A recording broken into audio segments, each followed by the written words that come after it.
Bismillahirrahmanirrahim. Assalamualaikum warahmatullahi wabarakatuh. Anak-anakku sekalian, adik-adik saya yang saya cintai, teman-teman pers yang saya muliakan.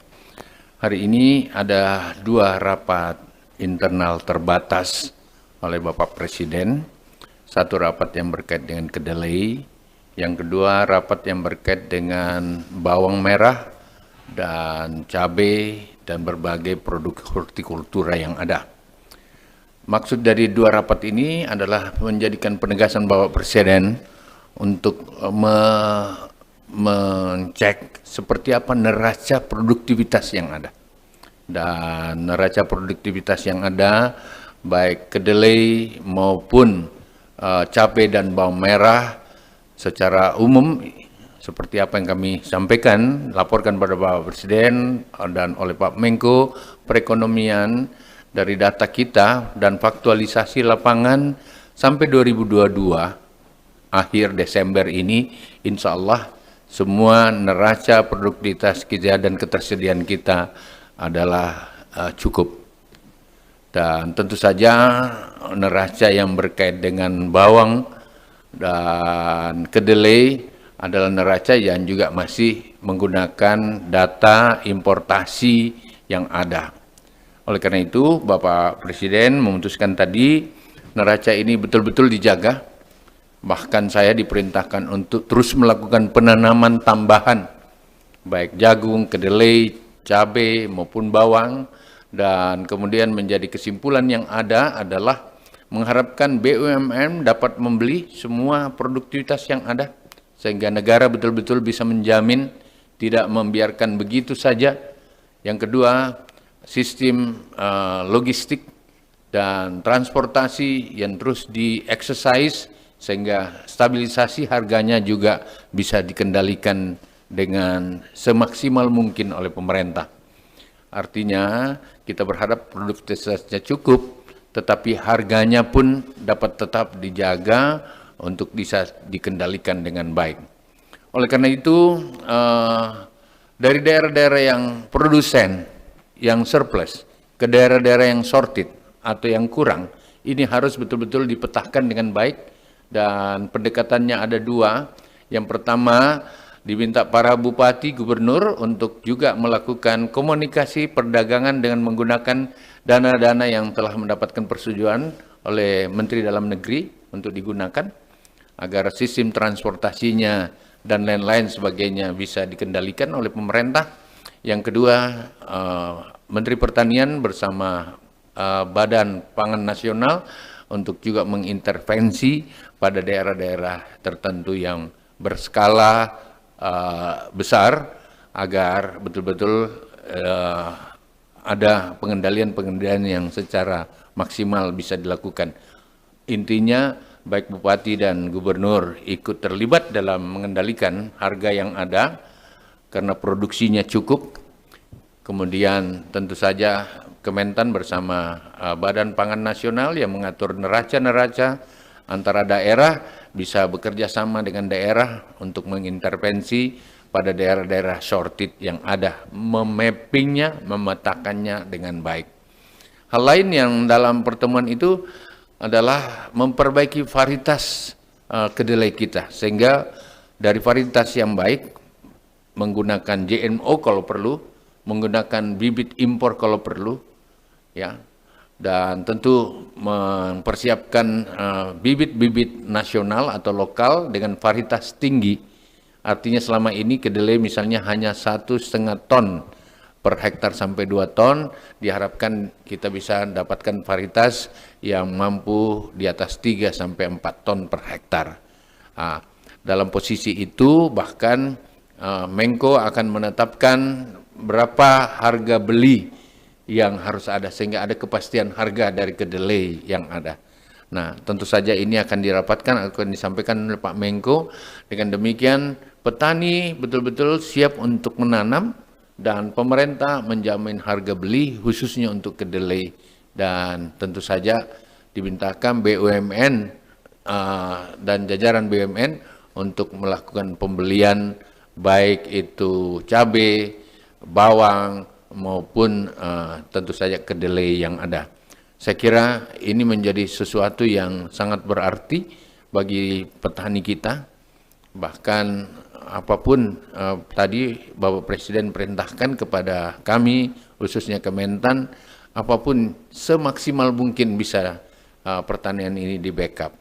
Baik menggunakan KUR atau menggunakan berbagai biaya-biaya yang dibutuhkan untuk meningkatkan produksi yang ada. Kesimpulannya adalah neraca cukup, artinya baik cabai maupun bawang cukup secara nasional, secara umum. Ada waktu-waktu sorted, diharapkan dari daerah-daerah yang kekurangan itu bisa disuplai dari daerah-daerah produsen.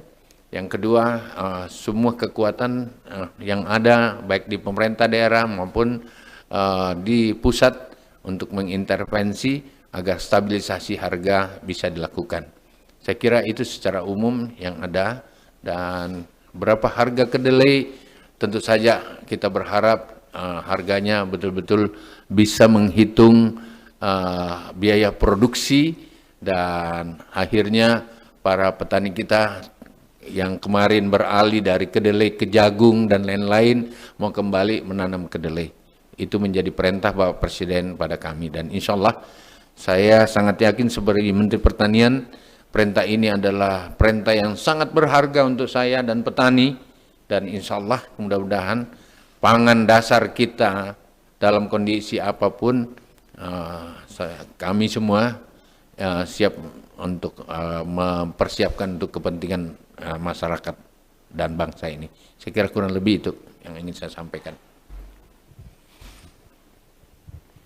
Izin Pak Menteri. Saya Anto dari Harian Kompas, Pak.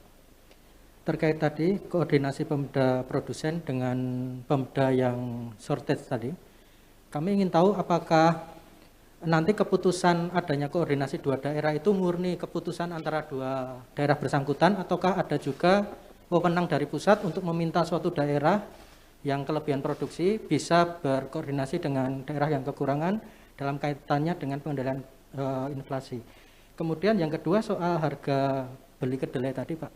Itu kebijakan ini akan berlaku kapan, Pak? Apakah akan secepatnya, dan juga apa yang sebenarnya mendasari pemerintah akhirnya akan membuat kebijakan penentuan harga kedelai tadi, Pak? Terima kasih, Pak.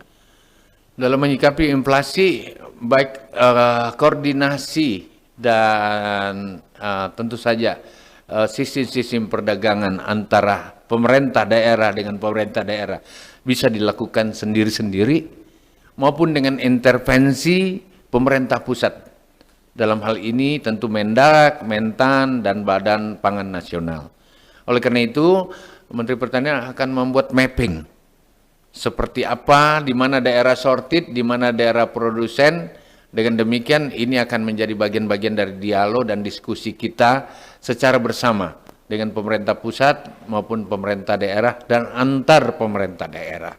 Mapping ini sangat menentukan, dan ini bukan pekerjaan baru sebenarnya, karena Kementan bertahun-tahun, 3 tahun terakhir ini mapping ini ada. Kita tahu di mana daerah sorted, kapan daya produksi akan menurun karena cuaca atau pasca panen. Tentu saja pasca panen kita nanam lagi, pada saat itu ada sorted. Nah, ini tadi menjadi pembahasan yang sangat strategis, karena Badan Usaha Milik Negara atau BUMN diminta untuk membeli semua produksi yang ada dulu, kemudian membabar stokkan dan mengeluarkan secara bertahap pada waktu-waktu yang terjadi sorted atau kebutuhan yang peak season gitu. Mudah-mudahan ini strategi yang sangat baik. Yang kedua, kapan ditetapkan harga itu untuk kedelai? Kedelai ini sebentar saya lagi mempersiapkan kurang lebih sekarang 351.000 hektar. Sekarang baru tanam 67.000 hektar. Dan tentu Oktober ini akan mulai tanam. Oleh karena itu kita berharap dalam 1 minggu ini, biasanya Bapak Presiden setiap minggu mengecek masalah pertanian, ketersediaan pangan. 1 minggu ini saya yakin Pak Menko sudah mengeluarkan kesepakatan kita untuk menetapkan harga pembelian minimal bagi kedelai. Kenapa kedelai selama ini kita tinggalkan? dan melakukan importasi yang sangat besar, di atas 90%. Padahal kita makan tempe dan tahu, itu karena selama ini petani lebih tertarik menanam jagung. Karena harga jagung sama dengan harga kedelai, 5.000 kurang lebih 5.000. Sementara kalau jagung dia per hektarnya 6-7 ton. Sementara kedelai cuma 1,5 juta ton.